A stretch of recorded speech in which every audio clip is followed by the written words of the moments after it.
5 taon, ganoon katagal na hindi nakauwi si Sarah sa lugar na ito.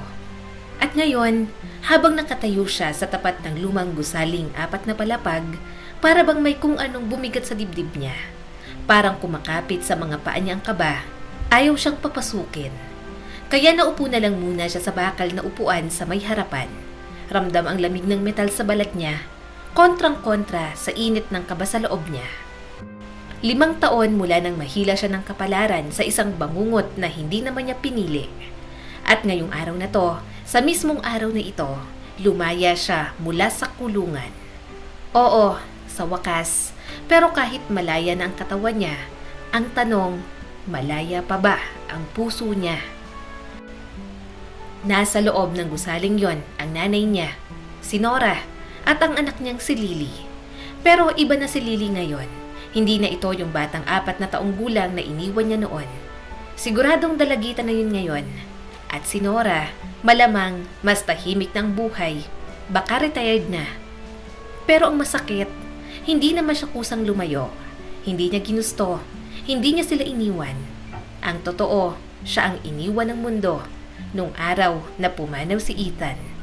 10 taon ang nakakaraan, top of her class si Sarah sa economics.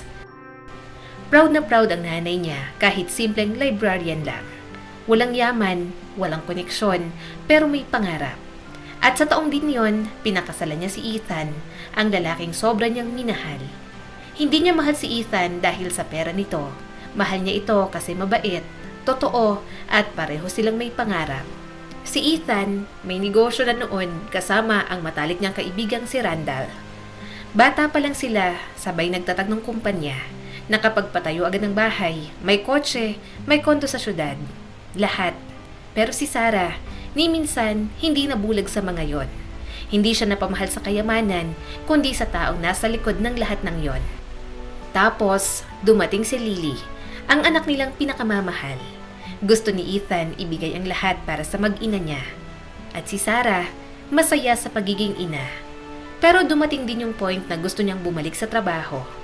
Nung una, tutol si Ethan. Ayaw niyang mapagod si Sarah. Pero kalaunan, pumayag din. Kaya naging head accountant si Sarah sa kumpanya ni Ethan at Randall. Okay ang lahat.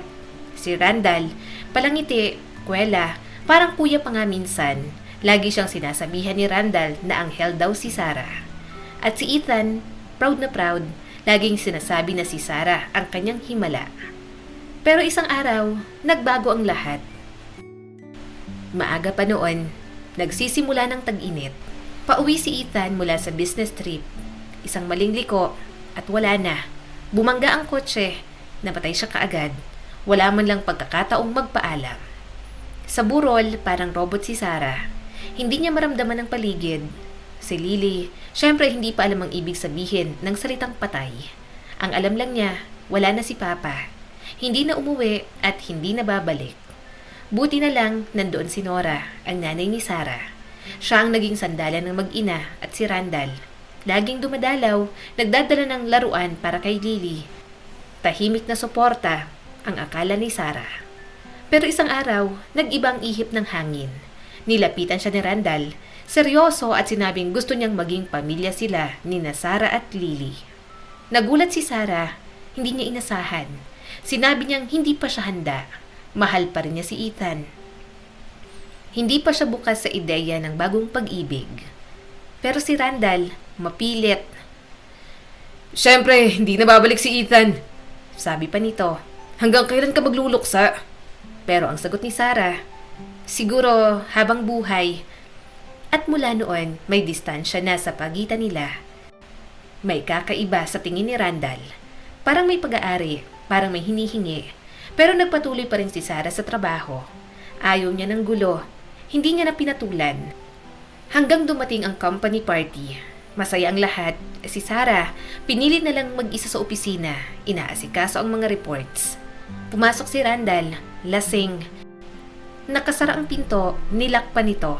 Lumapit siya kay Sarah, amoy alak at hinawakan siya sa balikat at hinila papalapit.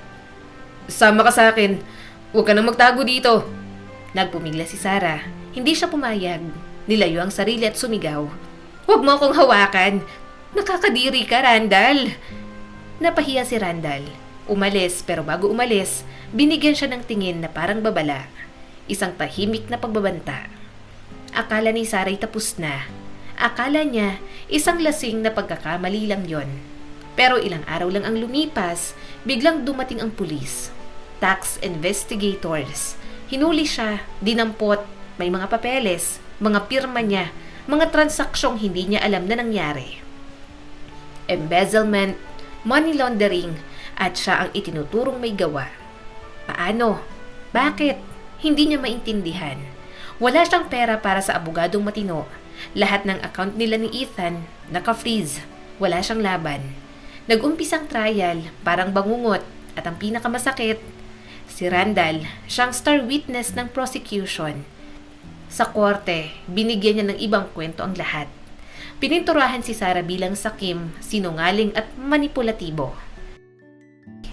Sinabi pa niya na pinagsisisihan ni Ethan ang pagpapakasal kay Sarah. Pinapalabas na siya ang ugat ng lahat. At sa kabila ng lahat ng paliwanag ni Sarah, walang naniwala sa kanya. Pinanigan ng korte si Randall. Kaya 5 taon sa kulungan sa kasalanang hindi niya ginawa. At ngayon, narito siya. Sa harap ng gusali, sa harap ng tahanang minsan ay kanya. Ang tanong, may uuwian pa ba siya? 5 nakakapasong taon ng pangungulila at pakikipaglaban. Habang nakakulong si Sarah, unti-unting lumaki si Lily. Mula sa isang paslit hanggang maging isang batang babae na nagsimula ng pumasok sa paaralan. Ang mga pagbabago sa kanyang anak, tanging sa mga litrato na lang niya nasisilayan, dala tuwing bibisita si Nora. Minsan, sinabi ni Sarah sa kanyang ina na huwag nang dalhin si Lily sa kulungan. Hindi niya kayang makita siyang nakasuot ng uniforme sa bilangguan. Ayaw niyang makita siya ng anak sa ganoong kalagayan. Higit sa lahat, ayaw niyang malaman ni Lily na ang kanyang ina ay isang bilanggo. Pero ang mga taong akala niya'y mabait at maunawain, hindi rin pala marunong manahimik. Sarah, anak, nung isang araw may nagsabi sa akin, tinutokso raw si Lily sa eskwela. Anak ng preso ang tawag sa kanya. Minsang sabi ni Nora sa kanya nang dumalaw ito sa bilangguan. Parang punyal ang mga salitang yon sa puso ni Sarah. Nasaktan siya pero wala siyang magawa. Gusto niyang itama ang lahat, patunayan na wala siyang kasalanan, na inosente siya. Pero sa ngayon, ang iniintindi niya ang nanay niya, si Nora, sana'y hindi bumigay sa bigat ng lahat. Si Nora, siya ang matatag na haligi, ang lakas ni Sarah sa gitna ng dilim. Tuwing bumibisita, lagi siyang kalmado, puno ng pagmamahal, pero sa tuwing lalabas siya ng visiting area, doon bumubuhos ang luha. Tahimik, walang tunog. Sa loob ng bus pa uwi, tahimik na umaagos sa pisngi ng isang inang wasak na ang loob. Wala siyang sinasabi sa anak tungkol sa tunay na sitwasyon. Pero ang totoo, naubos na ang ipon, na-freeze ang mga ari-arian ni Ethan. Ang pensyon ni Nora, dagdag lang ang survivor's benefit ni Lily, hindi na sapat. Lalo pat kailangan niya ng maintenance medicine para sa puso at may inaasahang operasyon. Pero pinili niyang manahimik. Ayaw niyang dagdagan pa ang bigat ni Sarah. Kitang-kita niya kung paano unti-unting nawala ang dating sigla ng anak niya. Ang dating masayahing Sarah, ngayon parang multo na lang ng kanyang dating sarili. Hanggang sa dumating ang araw na pinaka-inasam ni Nora. Nakalaya na si Sarah. Hindi sinabi ni Sarah ang eksaktong araw ng paglabas niya. Ayaw niyang magbigay ng stress sa ina. Kaya eto siya ngayon, nakatayo sa harap ng lumang apartment nila. Nanginginig ang puso sa kabat pag-asa. Lola, sabi ni teacher, pupunta raw kami ng buong klase sa museum next weekend. Aba, syempre makakapunta ka, apo. Aakyat tayo mamaya. Tatanungin ko si Mrs. Rivas sa apartment 3 kung pwede tayong manghiram ulit habang hinihintay ang pensyon. Napahinto si Sarah. Ang boses na yon, pamilyar. Pagtingin niya, nandoon si Nora at si Lily. Parang tumigil ang oras. Nagkatinginan sila. Ang mag-ina, matagal na pinaghiwalay ng panahon. Ngayon magkaharap. Mami? Naghalo sa mukha ng bata ang pagtataka at pagkakakilala. Dahan-dahan siyang lumapit pero nadulas ang kanyang paa sa bangketang bitak-bitak. Agad lumuhod si Sarah, agad niyang niyakap si Lily ng mahigpit. Parang ayaw niya ng pakawalan. Lily, anak ko. Ni hindi siya makalapit ng halik sa anak. Takot siya, baka amoy kulungan pa siya. Pero si Lily, siya na ang lumapit. Mommy! Mommy, nandito ka na. Ang tagal kong naghintay. Alam ni Lily kung sino siya dahil si Nora kahit kailan hindi pinatanggal ang litrato ni Sarah. Palaging nandoon sa gilid ng kama, kinakausap ni Lily araw-araw. Nay, nandito na ako. Nasa bahay na ako. Salamat sa Diyos. Maayos na ang lahat ngayon. Nakangiting sabi ni Nora sa gitna ng luha. Nagyakapan silang tatlo hanggang sa tahimik silang pumasok sa gusali. Pero may matang nakasilip. Ay nako, hindi ka maniniwala kung sino ang dumating. Yung ex-con. Diyos ko, paano na tayo nito? Baka magkalat ng kung anong mikrobyo galing sa kulungan. Magnanakaw ulit yan. Mark my words. Dati big time. Ngayon, magnanakaw na lang. Gutom ang nagpapagalaw sa tao. Sabi pa ni Mrs. Rivas. Hindi niya alintana na naririnig siya sa may hagdanan. At narinig nga siya ni Sarah, Nora at Lily. Parang dagok sa dibdib ang bawat salita. Pero tumuloy lang sila, nagpanggap na walang narinig. Sa loob ng maliit na apartment, agad naligo si Sarah. Mainit na tubig, parang pagbabalik loob sa sarili. Pagkaligo, nagbalot siya ng robe, tahimik na nakaupo sa kusina. Umiinom siya ng tsaa. Si Lily, dikit ng dikit sa braso niya, tila tinitiyak kung totoo nga bang nakikita. Baka bigla siyang maglaho ulit. Nagkwentuhan sila buong gabi, mga pang-araw-araw lang. Pero sa pagitan ng mga salita, damang-dama ang hindi masambit na sakit at saya. Ma, kailangan ba ni Lily ng pera para sa field trip? Mahinang tanong ni Sarah habang nagtitimpla ng tsaa. Ay nako anak, wag mo na yung intindihin. Ako nang bahala. Bukas, kakausapin ko si Mrs. Rivas. Napakunot ang noo ni Sarah. Ma, madalas ka bang nanghihiram sa kanya? Napabuntong hininga si Nora. Wala tayong magawa anak. 3% lang naman ang tubo nun kada buwan. 3%? Parang loan shark ka. At nagtatrabaho pa siya sa housing department, diba? Anak, magpahinga ka na lang muna. Kalma lang. Masanay ka na uli sa bahay. Sabi na lang ni Nora. Napabuntong hininga si Sarah. Parang hindi pa rin totoo. Isang kalahating buhay ang babalikan niya. Pumasok siya sa maliit na kwarto na ngayon ay pagsasaluhan nila ni Lily. Nandoon pa rin ang mga lumang gamit. Twin bed ni Lily sa kanto, desk, lumang upuan at kung ano-ano pang mga gamit. Lumapit siya sa bookshelf. Andoon pa rin ang lumang kahon sa itaas. Dati, bago siya hulihin, itinago niya roon ang ilang alahas, mga singsing, hikaw at kwintas. Binuksan niya ito, magaan. Halos wala na. Natira lang ang wedding ring niya at isang pares ng simpleng hikaw. Anak, sorry. Kailangan kong ibenta ang iba. Karamihan ay napunta kay Lily. Mahinang sabi ni Nora. Halos pabulong. Nakatingin si Sarah sa kanya. May lungkot pero may pasasalamat. Ma, hindi mo kailangan magpaliwanag. Ginawa mo ang dapat gawin. Pero ma, bakit to iniwan mo? Tanong ni Sarah habang nakatitig sa natitirang singsing. Ipinakita ni Sarah ang singsing at hikaw.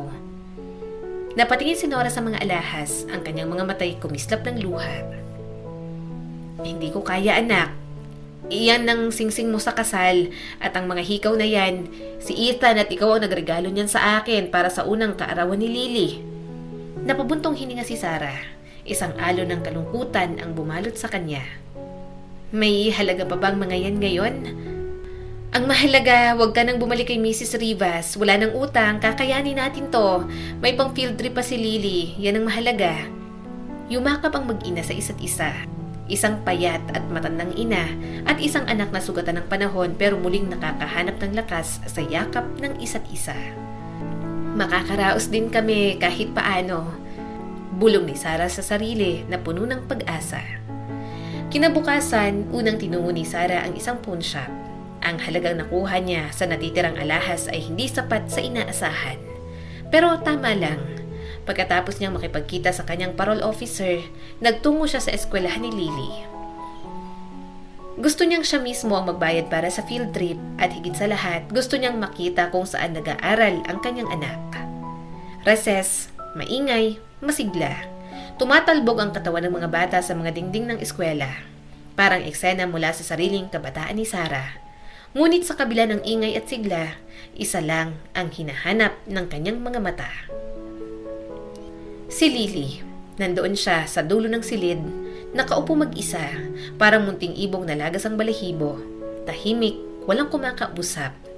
Hanggang sa nakita siya ni Lily at nagbago ang lahat. "Mommy, andito ka. Pero may klase pa po ako." Masigla at umiiyak sa tuwa si Lily. Ngumiti si Sarah, puno ng pagmamahal. "Maghihintay ako sa labas. Dinala ko lang tong pambayad sa field trip mo. Gusto ko rin makita kung anong mundo ang ginagalawan mo dito." Unti-unting natahimik ang klase. Tiningnan ng mga bata si Sarah.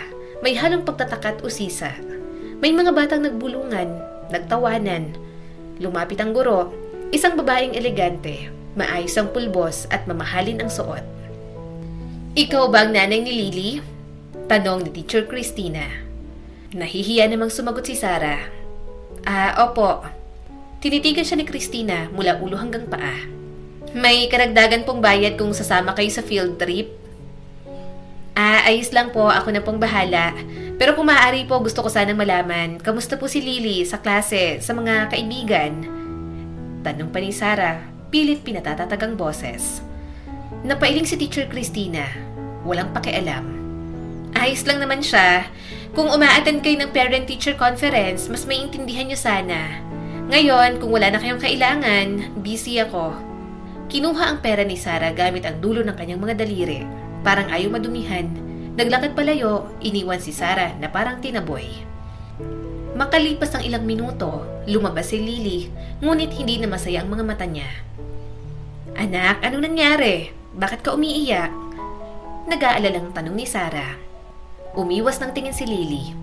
"Okay lang po, wala po yon." "Lily, may nananakit ba sa'yo?" Puno ng lambing na tanong ni Sarah. At doon, bumigay si Lily. Umiiyak, sinasabing tinawag siyang anak ng bilanggo ng isang kaklase. Tapos nagtawanan ng iba. At si Teacher Christina, walang ginawa. Galit at nanginginig ang boses ni Sarah. "Anong sabi ng teacher mo?" "Sabi niya lang po, mali tumawas sa mga miserable." Mahinang sabi ni Lily. Hindi makapaniwala si Sarah sa narinig. "Yan mismo ang sinabi niya?" "Opo." "Pero mami, miserable ba talaga tayo?" Sa edad na 10, naramdaman na ni Lily ang bigat ng salitang yon. Ilang beses na itong ipinaliwanag ni Nora na ang ibig sabihin lang ay wala kayong gaanong gamit. Pero alam ng batang puso na mas malalim ang ibig sabihin nito. Parang wala kang kwenta. Nanginginig sa galit si Sarah at nagsalita na may paninindigan. "Hindi anak, hindi tayo miserable. Sila ang miserable." Naglalakad si Teacher Christina sa schoolyard. Nagpigil si Sarah pero hindi niya nakaya. "Teacher Christina, may tanong ako." Malinaw at buo ang loob na sabi ni Sarah. Tumigil si Christina, kunwaring nagulat. "Opo?" Matapang pero kontrolado ang tono ni Sarah. "Bakit niyo hinahayaan sa classroom niyo na may mga batang inaapi ang iba? At bakit niyo pa mismo ginamit ang salitang miserable para sa anak ko?" Sarkastikong sumagot si Christina. "Ha? Wala akong ideya sa sinasabi mo. Imaginative lang talagang anak mo. Kaya nga hirap siyang makisama at baka ikaw ang dahilan. Hindi ka nga raw present sa buhay niya ng ilang taon. Siguro, dapat mag-focus ka muna sa pagpapalaki sa kanya bago ka magturo ng mali sa iba." Masakit, mabigat, parang binatukan si Sarah ng bawat salita. Gusto niya nang sumagot, sumigaw, gumante. Pero hindi niya pwedeng ilagay sa alanganin ang kanyang kalayaan. Tama, susundan niya ang yapak ko at lalaki siyang isang mabuting tao. Mababa ang boses, nanginginig pero malinaw na sabi ni Sarah. Nakangisi si Christina. "Sure," sabi nito bago umalis. Umalis si Christina, ang takong niya'y kumakalampag sa semento. Si Sarah bumalik kay Lily, ngunit ramdam ang hapdi ng ginawa ng mundo sa bata. Mahigpit ang yakap ni Sarah sa kanyang anak at puno ng pagmamahal. Anak, kahit kailan, huwag mong pakinggan ng mga taong walang alam. Ikaw ay matalino, mabait, at higit sa lahat, mahal na mahal kita. At gagawin ko ang lahat. Lahat-lahat anak, para mapasaya ka. At sa simpleng pangakong yon, tumibok ang pag-asa sa puso ni Sarah. Maaring sugatan siya, maaring humina, pero bilang isang ina, hindi siya kailanman bibitaw. Mahigpit na niyakap ni Sarah si Lily. Sa tahimik na yakap na yon, parang may lihim silang pangako. Isang panata na kahit anong mangyari, kakayanin nila ng magkasama. Kinahapunan, nagpunta sila sa isang maliit na tindahan ng damit. Makukulay ang mga damit pambata. At kahit kapos sa budget, maingat na pinili ni Sarah ang isang pares ng sapatos para kay Lily. May kasama pang medyas at isang palda at blouse na bagay sa bata. Sapat na to kahit papano, malumanay na sabi ni Sarah. Pagdaan nila sa panaderya, napalingon si Lily sa isang malaking cake na may makakapal na icing. Halos parang ulap sa dami, pero isang croissant lang ang kaya ni Sarah. Gusto ko naman talaga ng croissant, Mommy. Diba ito ang pinakamasarap na tinapay? Ngumiti si Sarah. Pilit iyon. Oo anak, ito ang pinakamasarap. Alam ni Sarah na pinilit lang ni Lily. Gusto lang nitong pasayahin siya. At doon siya nangako, sa unang sahod na makukuha niya, bibilhin niya ang cake na yon kahit gaano pa kamahal. Pero ang paghanap ng trabaho ay tila isang paulit-ulit na kabiguan. Sunod-sunod ang pagtanggi. Sa bawat aplikasyong malaman ang kanyang record, tila isang pinto ang biglang sumasara. Hiring you would be a big mistake. Parang pagtanggi, parang isang sugat sa kanyang natitirang pag-asa. Hanggang sa isang araw, isang mapait na pag-ikot ng tadhana. Sa gitna ng paglalakad pa uwi, nakita niya si Randall, ang lalaking responsable sa lahat ng kanyang pagkadurog.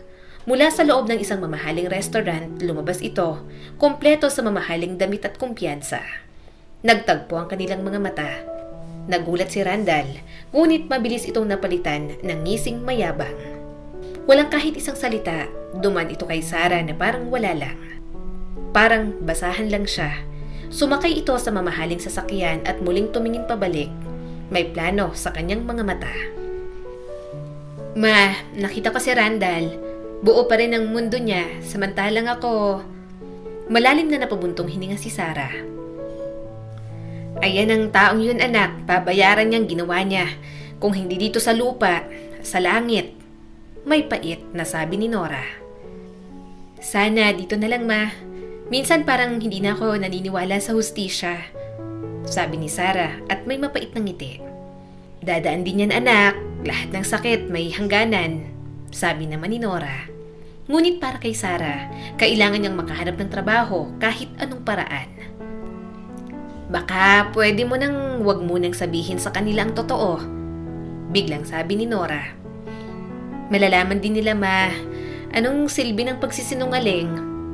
At sa kanyang pagkatalo, isang ideyang sumulpot, mag-apply bilang janitress. Anak, hindi ka para dyan. May degree ka sa economics. Ma, hindi naman nila yung titingnan. Tingin nila, isa lang akong ex-convict. At sa gitna ng halos kawalan, dumating ang tulong sa pinaka hindi inaasahang tao. Si Mrs. Rivas. Sarah, interesado ka ba sa trabaho? Linisin mo lang muna yung hallway sa ilang building. Yung regular naming tagalinis, lasing na naman. Nag-aalangan pero marangal na ngumiti si Sarah. Hindi pa ako umiinom, Mrs. Rivas. Alam mo Sarah, minamanmanan kita. Mukha kang matinong tao. Lahat naman tayo may sablay. Pero gusto mo ba? Mabigat ang loob, pero tumango si Sarah. Sige po, kailangan ko ho talaga. At nagsimula na ang bagong kabanata ni Sarah. Hindi bilang profesional sa opisina, kundi bilang tagalinis ng gusali. Mula sa spreadsheet, ngayon ay nasa map. Tahimik lang ang pamunuan, pero ang mga residente, iba't iba. May mga hindi namamansin, may iba namang mapanghusga. Pwede bang balikan mo tong kanto, miss? Mukhang may mantsa pa. Masakit man, tiniis ni Sarah para kay Lily. Hanggang isang araw sa isang school event, nakilala ng ilang magulang kung sino si Sarah. Ang kanilang tagalinis, siya pala ang nanay ni Lily. At gaya ng lason, kumalat ang chismis. At gaya nun, tinanggap ito ng mga bata. Anak ng kulungan, ni hindi marunong maglinis. Muling naging sentro ng panunukso si Lily. Muling nauwi sa pag-iyak, muling nasaktan. Galit na galit si Sarah pero pinipigilan niya. Anong sinabi ng guro mo? Sabi lang niya, baka daw kasi mahilig akong mag-imbento. Umiiyak na sabi ni Lily. Muling nagtungo si Sarah sa paaralan. Pero si Teacher Christina, malamig pa rin ang pakikitungo. Kung hindi kayo kontento sa sistema namin, pwede niyo pong ilipat ang anak ninyo. Sabi pa ng principal. Ngunit saan, malayo ang ibang paaralan, wala silang kakayahang mag-commute at sa murang edad, si Lily ay muling pinarusahan. Hindi dahil sa kasalanan niya, kundi dahil sa tatak ng nanay niya. At doon, nanindigan si Sarah. Hindi na siya muling tatalikod, hindi na siya papayag na ang kanyang anak ang magdusa sa kasalanang hindi niya ginawa. At doon, nagsimula ang apoy, hindi ng paghihigante kundi ng pagising. Isang ina, isang anak, at isang lipunang kay bilis humusga ngunit walang alam sa tunay na pinagdadaanan. Habang si Sarah ay unti-unting binubuo muli ang kanyang buhay, isang bagong pagsubok ang unti-unting sumusulpot. Ang kalusugan ng kanyang ina ay palala na ng palala at ang inaasam-asam na operasyon na natiling isang pangarap lamang. Kulang na kulang ang kinikita ni Sarah. Agad itong nauubos sa gamot ni Nora at mga pangunahing pangangailangan nilang mag-iina. Pati sariling damit ni Sarah ay sira na't butas-butas. Wala siyang pambili para sa sarili. Ang pinangakong cake para kay Lily na natiling isang pangarap lang. Naramdaman ni Sarah na tila siya'y nakukulong sa isang paikot-ikot na problema. Ang lumalalang kalagayan ni Nora. Ang panunuksot pambubuli kay Lily sa eskwela at ang patuloy niyang pakikipagbuno para lamang sa kaunting pagkilala at disenteng trabaho. Dumating ang besperas ng bagong taon. Sa gitna ng malamig na hangin, may bahagyang pag-asa. Maaga siyang natapos sa paglilinis at nagmamadaling umuwi. Bagamat kapos sa budget, nais pa rin niyang makapaghanda kahit kaunti. Dumaan siya sa grocery at bumili ng ilang sangkap para sa simpleng salad, isang maliit na bag ng dalandan at isang bote ng juice. Saglit siyang napatitig sa magarbong cake, ngunit agad din itong nilampasan. Makakaraos din. Darating din ang magandang panahon. Mahina at marahang bulong ni Sarah. Sa paglabas niya ng tindahan, dumaan siya sa isang makipot na eskinita. Isang shortcut na madalas niyang tinatahak. Sa gilid ng tambak ng basura, may nakita siyang isang aso. Isang West Highland White Terrier. Nakatuwang ulo nakatitig lang sa maruming semento. Anong ginagawa mo rito mag-isa? Lumapit siya sa aso, dahan-dahan at hinaplos ang likod nito. Hindi gumalaw ang aso, ni hindi man lang kumurap. Nang dakutin ni Sarah ang kuwelyo nito, tumahimik lang ito at sumunod sa kanya. Pagdating sa bahay, nakita agad ni Lily ang aso. Mommy, may aso tayo? Mukhang maraming pinagdaanan ng aso. Malabo na rin ang mga mata, may suot itong kuwelyo, sinyales na hindi ito basta naligaw. Hindi ko maisip kung paanong may makakayang iwan ng ganitong kabait na hayop. Parang umiiyak siya, Mommy. Malungkot na sabi ni Lily. Hinaplos ni Lily ang kuwelyo ng aso at biglang may naramdaman siyang maliit na bulsa. May nakatuping papel sa loob. Mommy, may number dito. Kinuha ni Sarah ang papel.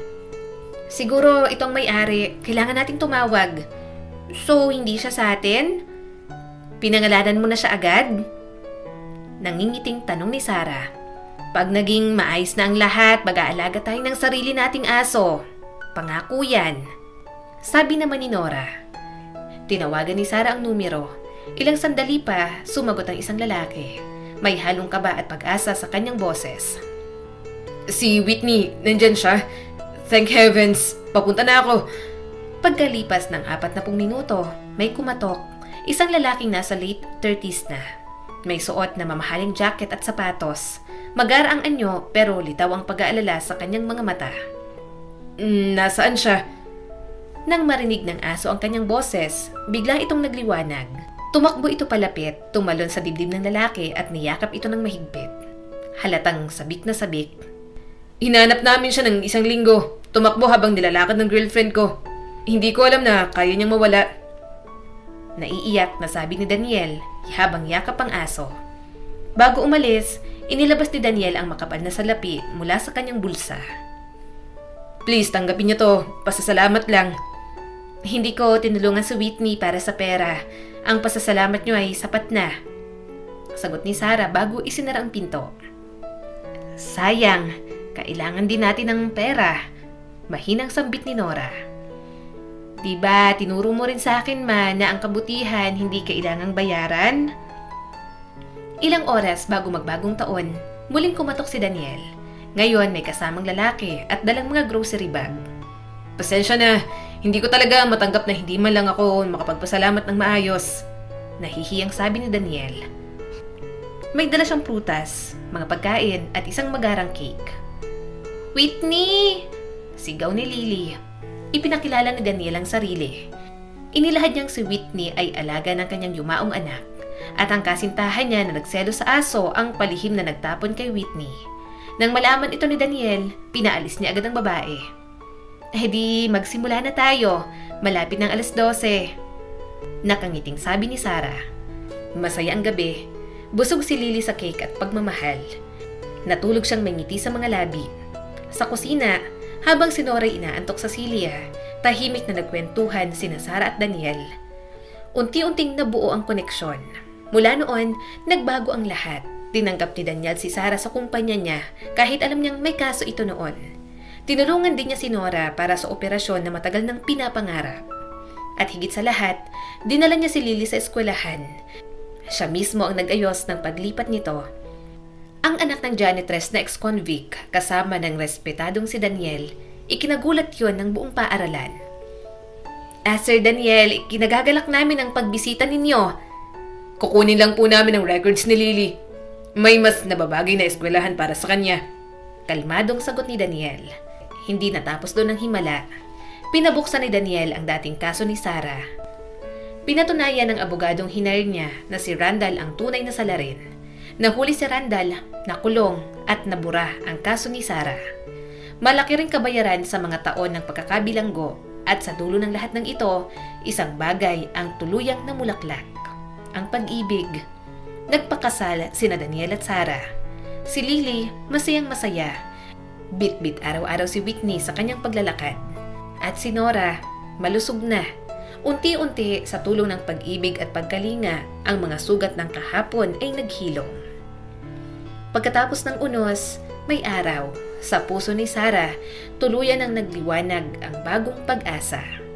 Sa wakas, napawi ng mga pagsubok ni Sarah at ng kanyang pamilya. Sa tulong ni Daniel, nakabangon silang muli mula sa dilim ng kahirapan at kawalang katarungan. Naging masaya at payapa ng kanilang tahanan, puno ng pagmamahalan at pag-asa. Si Lily na dati tinatabla ng lungkot at takot, lumaki na ngayon na may ngiti sa mga labi at pusong puno ng saya. Si Nora naman, matapos ang matagumpay na operasyon, naging malakas muli at laging nakangiti habang pinagmamasdan ang kanyang mga mahal sa buhay. Hindi lang simpleng tagumpay ang kanilang nakamit, kundi isang bagong simula. Isang buhay na puno ng pagkakaunawaan, pagkalinga at tunay na pagmamahal. Pinatunayan ni Sarah na kahit gaano pa kabigat ang mga pagsubok, may liwanag pa rin sa dulo ng madilim na daan kung tayo'y mananatiling matatag at bukas sa tulong ng iba. Ang kwento ni Sarah ay nagpapaalala na sa kabila ng mga pagsubok at pagkabigo, hindi tayo dapat mawalan ng pag-asa. Minsan, ang tunay na biyaya ay dumarating sa hindi inaasahang paraan, sa tulong ng mga taong may mabubuting puso at sa paniniwala sa sariling kakayahan. Itinuturo nito na ang kabaitan at pagtulong sa kapwa, kahit maliit na paraan lang, ay may malaking kapangyarihan. Ang mga mabubuting gawa ay bumabalik sa atin sa mga panahon na kailangan natin ng lakas at pag-asa. Higit sa lahat, ang kwento ay nagtuturo sa atin ng kahalagahan ng pamilya at pagmamahal, na sa tulong ng tunay na pagmamahal, kayang paghilumin ang kahit anong sugat ng puso at buhay. Muli, Ako po si Skylar Guro at sana may bago na naman kayong natutunan sa kwento natin ngayon. Maraming salamat po.